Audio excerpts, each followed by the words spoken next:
कमल के संबंध में अनेक विश्वास, मिथक एवं किंवदंतियां प्रचलित हैं। इनमें कहीं इसे एक प्रेमी युवक बताया गया है और कहीं इसे स्वर्ग का देवता कहा गया है। एक रोचक किंवदंती के अनुसार कमल एक अभिशप्त प्रेमी है। बहुत समय पहले की बात है। एक गांव में एक नवयुवक रहता था। वह बहुत हृष्ट पुष्ट और सुंदर था। उसके माता पिता दोनों मर चुके थे। बस एक बड़ा भाई था। युवक के पास माता पिता की दी हुई थोड़ी सी जमीन थी। उसी पर वह अपने भाई के साथ खेती करता था। युवक और उसका बड़ा भाई दोनों बहुत मेहनत करते थे। वे खेती किसानी के साथ ही मेहनत मजदूरी भी करते थे। लेकिन इतना सब करने के बाद भी दोनों का गुजर बसर बहुत कठिनाई से होता था। एक बार युवक गांव के जमींदार के खेतों में पानी दे रहा था। सुबह का समय था। जमींदार के खेत गांव के बाहर थे और खेतों के पास एक बड़ा सा मैदान था। मेलों और त्योहारों के समय गांव के लोग इसी मैदान में एकत्रित होते थे। कभी कभी इस मैदान में बंजारे भी आ जाते थे और अपने डेरे लगा लेते थे। बंजारे कुछ दिन गांव में रुकते और फिर आगे बढ़ जाते थे। जमींदार के खेतों में एक बड़ा कुआं था। युवक कुएं से पानी खींचता और पास की नाली में डाल देता। नाली खेतों के बीच से होकर गुजरती थी, अतः पानी खेतों में पहुंच जाता था। युवक पूरे तन मन से काम कर रहा था। अचानक उसे लगा कि कोई उसके पास खड़ा है। युवक ने पीछे मुड़कर देखा। उसके सामने एक बंजारन हाथ में मटका लिए खड़ी थी। युवक ने बंजारन को देखा तो देखता ही रह गया। बंजारन 15-16 वर्ष की थी और बहुत सुंदर थी। युवक ने आज तक कभी इतनी सुंदर लड़की नहीं देखी थी। बंजारन युवक को बड़ी देर से देख रही थी। उसने अपने जीवन में इतना हृष्ट पुष्ट और सुंदर युवक कभी नहीं देखा था। बंजारन युवक के पास पानी लेने आई थी, लेकिन वह उस पर इतनी मुग्ध हो गई कि पानी मांगना भूल गई थी और उसे एकटक देखे जा रही थी। युवक ने बंजारन को अपनी ओर प्यार भरी नजरों से एकटक घूरते हुए देखा तो घबरा गया। उसके हाथ से रस्सी छूट गई और बाल्टी सहित कुएं में जा गिरी। बंजारन ने युवक की यह स्थिति देखी तो खिलखिलाकर हंस पड़ी। उसने युवक से कोई बात नहीं की और दौड़ती हुई अपने डेरे में आ गई। उसने डेरे से एक पतली रस्सी और कांटा उठाया और युवक के पास वापस आ गई। युवक अब अपने पर पूरी तरह नियंत्रण कर चुका था। वह मुस्कुरा रहा था और बंजारन को बड़े प्यार से देख रहा था। बंजारन ने कांटा कुएं के भीतर डाला और कुछ ही क्षणों में रस्सी और बाल्टी बाहर निकाल दी। युवक बंजारन की आंखों की भाषा समझ चुका था। उसने बंजारन का घड़ा भरा और बिना कोई बात किए रस्सी बाल्टी लेकर अपने घर आ गया। युवक को रात भर नींद नहीं आई। वह सारी रात आंखें बंद किए बंजारन के बारे में सोचता रहा। बंजारन बहुत सुंदर थी। अगले दिन प्रातःकाल युवक पुनः जमींदार के खेतों में पानी देने के लिए कुएं पर आ पहुंचा। उसकी आंखें अलसाई हुई थीं और आज उनमें पहले जैसी ताजगी नहीं थी। युवक ने कुएं पर पहुंचकर अभी एक बाल्टी पानी भरा था कि बंजारन पुनः आ गई। ऐसा लगता था कि वह अपने डेरे के पास खड़ी उसी की राह देख रही थी। दोनों ने एक दूसरे को देखा और आंखों ही आंखों में बहुत सी बातें हो गईं। युवक के मन की बात जानने के बाद बंजारन उसे अपने डेरे में ले आई और उसे अपने बापू से मिलाया। बंजारन का बापू बहुत लालची आदमी था। उसे जब यह मालूम हुआ कि युवक एक गरीब किसान है तो उसने उसके साथ बंजारन का विवाह करने से साफ मना कर दिया। लेकिन बंजारन की मां के बहुत समझाने पर वह इस शर्त पर अपनी बेटी का विवाह करने के लिए तैयार हुआ कि ग्रामीण युवक उसे 500 चांदी के सिक्के लाकर देगा। बंजारन के बापू ने युवक से साफ साफ कह दिया कि 5 माह बाद नवदुर्गा की अष्टमी के दिन कामाख्या मंदिर में वह बकरे की बलि चढ़ाएगा। इस दिन तक यदि उसे चांदी के सिक्के मिल जाएंगे तो वह कामाख्या मंदिर में ही अपनी बेटी का विवाह कर देगा और यदि युवक चांदी के सिक्के नहीं ला सका तो वह अपनी बेटी किसी और को सौंप देगा। युवक ने बंजारन के बापू की शर्त मान ली। वह शरीर से हृष्ट पुष्ट और मजबूत होने के साथ ही बड़ा साहसी भी था। उसे विश्वास था कि वह किसी तरह मेहनत मजदूरी करके चांदी के 500 सिक्के इकट्ठे कर लेगा। बंजारे 3 दिन गांव में रुककर चले गए। उनके साथ बंजारन भी चली गई। ग्रामीण युवक अपनी बंजारन को जाते हुए देखता रहा। बंजारन भी उसे बार बार मुड़ मुड़कर देख रही थी। बंजारन के जाने के बाद युवक अपने घर आ गया। उसे 5 महीने में 500 चांदी के सिक्के कमाने थे। युवक ने बहुत सोच विचार किया। इतना धन उसे केवल जमींदार ही दे सकता था। अगले दिन युवक जमींदार की हवेली पहुंचा और उसने जमींदार को अपनी समस्या बताई। जमींदार ने उसकी बात बड़े ध्यान से सुनी। वह युवक को 100 सिक्के प्रतिमाह इस शर्त पर देने के लिए तैयार हो गया कि वह दिन रात जमींदार का काम करेगा और सभी तरह के काम करेगा। युवक ने जमींदार की बात मान ली और जमींदार की सेवा में लग गया। युवक बहुत मेहनती था, वह दिन भर जमींदार के खेतों में काम करता और रात को जमींदार की हवेली में आ जाता और जमींदार उसे जो भी काम देता वह करता। दिन रात मेहनत करने के बाद युवक बीमार भी पड़ा, किंतु उसने बीमारी में भी जमींदार के सभी कार्य किए। धीरे धीरे 1 महीना हो गया। युवक अपने चांदी के 100 सिक्के लेने जमींदार के पास पहुंचा, लेकिन जमींदार ने चांदी के सिक्के देने से इनकार कर दिया। उसने युवक से साफ कह दिया कि उसकी इस तरह की कोई बात उसके साथ नहीं हुई थी। युवक को क्रोध आ गया।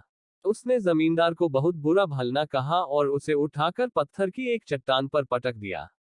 इससे जमींदार का सिर फट गया और वह मर गया। इसी समय जमींदार के घरवाले और उसके नौकर चाकर आ गए, लेकिन इसके पहले कि वह युवक को पकड़ पाते, वह भाग निकला। जमींदार के नौकरों ने उसका पीछा किया, किंतु वे युवक को पकड़ नहीं सके और खाली हाथ वापस आ गए। युवक भागता रहा और भागते भागते बंगाला पहुंचा। यह एक नया स्थान था। युवक को लगा कि वह यहाँ सरलता से चांदी के 500 सिक्के कमा लेगा और अपनी बंजारन को ले आएगा और यहीं बस जाएगा। उसके लिए अब गांव वापस लौटना खतरे से खाली नहीं था। युवक को काम की खोज करते करते 3 दिन हो गए, लेकिन उसे कहीं कोई काम नहीं मिला। इस बीच उसने कुछ भी खाया पिया नहीं था, अतः भूख से उसकी हालत खराब हो रही थी। चौथे दिन प्रातः युवक एक बगीचे में बैठा हुआ कुछ सोच रहा था। इसी समय उसके पास एक सुंदर युवती आकर खड़ी हो गई और उसे देखकर मुस्कुराने लगी। युवक को लगा कि वह स्त्री उसकी कुछ सहायता करना चाहती है। उसने उसे अपने पास बैठाया और सारी बातें बता दी। सुंदर स्त्री ने युवक की बातें बड़े ध्यान से सुनी। उसने उसे सभी प्रकार से सहायता करने का विश्वास दिलाया और अपने महल में ले आई। सुंदर स्त्री का महल बड़ा आलीशान था। सुंदर स्त्री ने युवक को भोजन कराया और आराम करने के लिए एक शानदार बिस्तर दिया। युवक बहुत थका था, अतः भोजन करने के बाद उसे नींद आ गई। युवक कब तक सोता रहा, इसका उसे पता ही नहीं चला, लेकिन जब उसकी आंख खुली तो आधी रात हो चुकी थी। चंद्रमा का हल्का प्रकाश एक खिड़की से कमरे के भीतर आ रहा था। युवक उठकर खड़ा हो गया। उसने इधर उधर देखा। सुंदर स्त्री का कहीं पता नहीं था। युवक को बड़ा आश्चर्य हुआ। अचानक युवक के कानों से सुंदर स्त्री के गाने की आवाज टकराई। इस आवाज में गजब का आकर्षण था। युवक को ऐसा लगा कि मस्ती भरा गीत गाकर वह उसे बुला रही है। युवक अपने पर नियंत्रण नहीं रख सका और आवाज की ओर बढ़ा। कुछ कदम चलने के बाद युवक ने देखा कि भरपूर श्रृंगार किए सुंदर स्त्री आईने के सामने खड़ी अपना रूप निहार रही है। सुंदर स्त्री ने आईने में युवक को देख लिया। वह उसकी ओर मुस्कुराते हुए बढ़ी और उससे लिपट गई तथा उसे अपने पलंग पर ले आई। युवक की समझ में कुछ नहीं आ रहा था, फिर भी वह यह तो समझ ही गया था कि सुंदर युवती उससे क्या चाहती है। इसी समय सुंदर युवती ने उससे कहा कि यदि वह उसका साथ दे तो वह उसे अगले दिन ही चांदी के 500 सिक्के देगी। युवक के हृदय में बंजारन बसी थी। वह किसी स्त्री के साथ सोना नहीं चाहता था, लेकिन अपनी बंजारन को पाने के लिए उसने सुंदर युवती की बात मान ली। अगले दिन फिर यही हुआ। युवक दिन भर सोया और आधी रात के बाद उठा। उसे सुंदर युवती 16 श्रृंगार किए प्रतीक्षा करती मिली। उसने उससे कहा कि बस वह एक रात का सुख उसे और दे दे। इसके बाद वह उसे चांदी के 500 सिक्के दे देगी। धीरे धीरे 4 महीने हो गए। सुंदर स्त्री युवक को रोज आधी रात के बाद छलती और उससे अगले दिन चांदी के 500 सिक्के देने का झूठा वादा कर देती। युवक के लिए अब और प्रतीक्षा करना कठिन हो रहा था। एक रात उसने सुंदर स्त्री का साथ देने से मना कर दिया। सुंदर युवती ने उसे बहुत समझाया। उसके समझाने का जब युवक पर कोई प्रभाव नहीं पड़ा तो उसने तरह तरह की धमकियां दी। जब धमकियों का भी युवक पर असर नहीं हुआ तो वह क्रोध में आ गई और उसने रौद्र रूप धारण कर लिया। वास्तव में सुंदर युवती एक जादूगरनी थी। उसे जब लगा कि युवक उसकी बात किसी कीमत पर नहीं मानेगा तो उसने अपनी जादुई शक्ति से उसे एक फूल बना दिया और अपने बगीचे के तालाब में लगा दिया। इधर बंजारन ने युवक की 5 माह तक प्रतीक्षा की, लेकिन जब युवक नहीं आया तो वह उसकी खोज में निकल पड़ी। एक दिन अचानक बंजारन जादूगरनी के महल में आ पहुंची। प्रातःकाल का समय था। जादूगरनी अलसा महल के एक कमरे से बाहर देख रही थी। उसने एक बंजारन को अपने महल के सामने देखा तो उसे शक हुआ कि कहीं यह वही बंजारन तो नहीं है। बंजारन को देखते देखते जादूगरनी के मन में यह विचार आया कि बंजारन को बहला फुसलाकर महल में रोक लिया जाए और उसकी सहायता से युवक के साथ मनमानी की जाए। यह विचार आते ही जादूगरनी महल के द्वार पर आई और बंजारन को महल के भीतर ले गई। उसने बंजारन को युवक की पूरी कहानी बताई। उसने बंजारन को यह भी विश्वास दिलाया कि वह आज की रात ही उसे उसके प्रेमी से मिलवा देगी।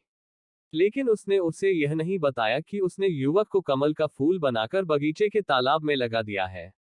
बंजारन खुश हो गई। उसे लगा कि सामने खड़ी स्त्री एक देवी है और वह उसकी इच्छा अवश्य पूरी कर देगी। जादूगरनी ने बंजारन से दिन भर अच्छी अच्छी बातें की और उसके प्रेमी युवक की बहुत प्रशंसा की। उसे जब लगा कि बंजारन उसके जाल में पूरी तरह फंस चुकी है तो उसने बंजारन से कहा कि वह भी उस युवक को बहुत प्यार करती है, अतः दोनों को उसका प्यार बराबर बराबर मिलना चाहिए। बंजारन को जादूगरनी से ऐसी आशा नहीं थी।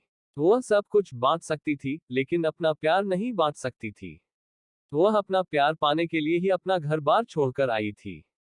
जादूगरनी ने बंजारन को समझाने का बहुत प्रयास किया, किंतु बंजारन नहीं मानी और भड़क उठी। जादूगरनी को भी क्रोध आ गया। उसने अपने जादू से बंजारन को एक कीड़ा बना दिया। बंजारन को सब समझते देर नहीं लगी, लेकिन अब बहुत देर हो चुकी थी। फिर भी वह खिड़की के रास्ते महल के बाहर आ गई। इसी समय कीड़ा बनी बंजारन के कानों से उसके प्रेमी युवक की आवाज टकराई। यह आवाज उसे अपने पास बुला रही थी। बंजारन ने इधर उधर देखा। यह आवाज महल के तालाब में खिल रहे एक कमल से आ रही थी। बंजारन की समझ में सब आ गया।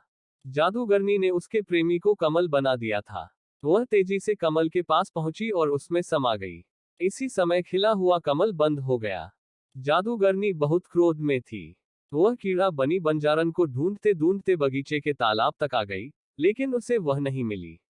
इसी समय कमल मुरझाया और अपने भीतर कीड़ा बनी बंजारन को लिए हुए पानी में समा गया।